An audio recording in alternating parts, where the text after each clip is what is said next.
Good luck Satyadev గారు. And ఇక్కడ we have Sudhakar గారు, producer of Devara film. Sudhakar గారిని వేదికపైకి రావాల్సిన ఇన్వైట్ చేస్తున్నాము. సుధాకర్ గారు please welcome. Devara cinema producer అండి సుధాకర్ గారు. ఒక్క రెండు మాటలు. ఆయన అసలు డైరెక్ట్గా ఇటు వచ్చేస్తున్నారు పక్కకి. ఓకే సార్, గోపి గారు ప్లీజ్.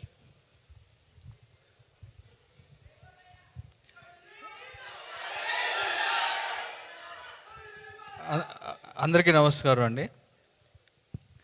వేదిక మీద ఉన్న రాజమౌళి గారికి, అలానే కొరటాల శివ గారికి, అలానే తమ్ముడు అనిల్కి, అలానే సత్యదేవ్కి, మా మైత్రి రవి గారు, అలానే సుధాకర్ గారు, ఇంకా మిగతా అందరికీ ఈ ఫిల్మ్లో యాక్ట్ చేసిన ఆర్టిస్టులందరికీ నమస్తే. నాకు ఇక్కడ ఈ వేదిక మీద అత్యంత ఆప్తులు ఉన్నారు. నాకు ఫస్ట్ శివ గారు ఈ పర్టికులర్గా ఈ ఫిలిం కృష్ణమ్మ అనే దానితో ఆయన ప్రజెంట్లో వస్తుందంటే శివగారి ఫిలిమ్స్ ఎలా ఉంటాయో మనందరికీ తెలుసు. చాలా పద్ధతిగా, చాలా కంటెంట్తో ఉంటాయి. కృష్ణమ్మ కూడా ఒక మంచి కంటెంట్ తోటి, ఒక రియలిస్టిక్ అప్రోచ్ తోటి వస్తుంది ఈ సినిమా. శివగారు గోపాల్, నాకు నేను క్రాక్ చేసేటప్పటి నుంచి గోపాల్ తెలుసు నాకు. ఈ కథ ఒక మంచి ఇంటెన్స్ తోటి ఒక విజయవాడ బ్యాక్డ్రాప్లో చేస్తున్నాడు, ఒక కథ చేసుకుంటున్నాడు అన్నప్పుడు కరెక్ట్గా అది శివగారి దగ్గరికి, అలానే కృష్ణ గారి చేతిలోకి రావటం వెరీ హ్యాపీ. ఎందుకంటే కృష్ణ ఒకసారి అండి, ఇందాక అడిగారు మాకు అత్యంత ఆప్తులు అని. డైరెక్టర్లలో చెప్పాను, ఈయన నాకు చాలా అత్యంత ఆప్తుడు కృష్ణ గారు. నేను బిల్లాకి అసోసియేట్గా వర్క్ చేశాను ప్రభాస్ గారి సినిమాకి. ఆ సినిమాకి కృష్ణ గారు వచ్చి ఎగ్జిక్యూటివ్ ప్రొడ్యూసరు. 90 days మేము మలేషియాలో షూటింగ్ చేస్తే నా రూమ్మేట్ ఈయన. అంటే ఈయన ఎప్పుడు నిద్రపోయేవాడో తెలిసేది కాదు నాకు అసలు. 90 రోజులు నాన్ స్టాప్గా ఒక షూటింగ్ చేయటం అంటే గ్యాప్ లేకుండా. కృష్ణ గారు ఆ రోజే సినిమా అంటే చాలా ప్యాషన్తో ఉండేవాడు.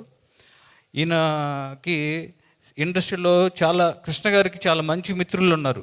శివగారికి లాగా, తర్వాత నేను కానీ, లేకపోతే హరీష్ కానీ, అంతా మన మత్స్యరవితోటి కూడా జవాన్ సినిమా చేశాడు.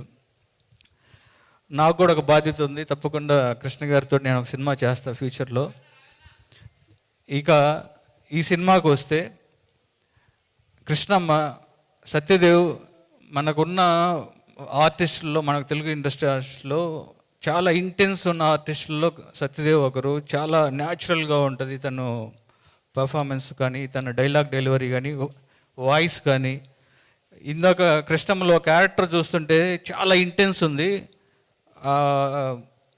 ఆ సినిమా డెఫినెట్గా ఒక కల్ట్ ఫిలిం లాగా నాకు అనిపించింది. అంటే ఒక రియలిస్టిక్ అప్రోచ్ తోటి అన్ని క్యారెక్టర్స్ కనపడుతూ ఉన్నాయి. ఒక మంచి సినిమా అవ్వాలని నీకు మనస్ఫూర్తిగా కోరుకుంటున్నావు బ్రదర్. అలాగే నాకు సినిమా ఇండస్ట్రీలోకి వచ్చినప్పుడు, రాకముందు కూడా నాకు ఒక వాయిస్ అంటే నాకు చాలా ఇష్టం. వందే మాత్రం శ్రీనివాస్ గారు రాములమ్మ అని ఒక బ్యాక్గ్రౌండ్లో ఒక సాంగ్ పాడినా, లేకపోతే జయమణిధరాలో ఒక వందే మాత్రం గారితో ఒక హమ్మింగ్ వచ్చేది, చాలా హాంటింగ్ ఉండేది. అసలు వందే మాత్రం వాయిస్ వస్తే నేను అలర్ట్ అయిపోయేవాడిని. అలా ఈ మధ్య కాలంలో కాలభైరవ వాయిస్ వింటే, బ్రదర్ నిజంగా చెప్తున్నా, ఇక్కడ రాజమౌళి గారు ఉన్నారని చెప్పట్లేదు, నాకు మీ వాయిస్ చాలా ఇష్టం.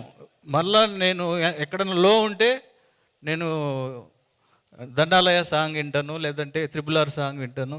Extraordinary, I'm fan of your voice. And ఇప్పుడు ఈ సినిమాకి మ్యూజిక్ చేశారు, బ్యాక్గ్రౌండ్ స్కోర్ ఎక్స్ట్రాడినరీ ఉంది. ఫస్ట్ సాలిడ్ బీట్తో స్టార్ట్ అయింది. అండ్ ఈ సినిమా ట్రైలర్ చూసినప్పుడు పర్టికులర్గా సిఐ క్యారెక్టర్ ఎవరు చేశాడు, సూపర్ ఆయన. ఇక మిగతా అందరూ కూడా చాలా ఇంటెన్స్ ఉంది. ఈ సినిమా May 10న రిలీజ్ అవుతుంది. సినిమా పెద్ద హిట్ అవ్వాలని మనస్ఫూర్తిగా కోరుకుంటూ థ్యాంక్ యూ గోపి గారు.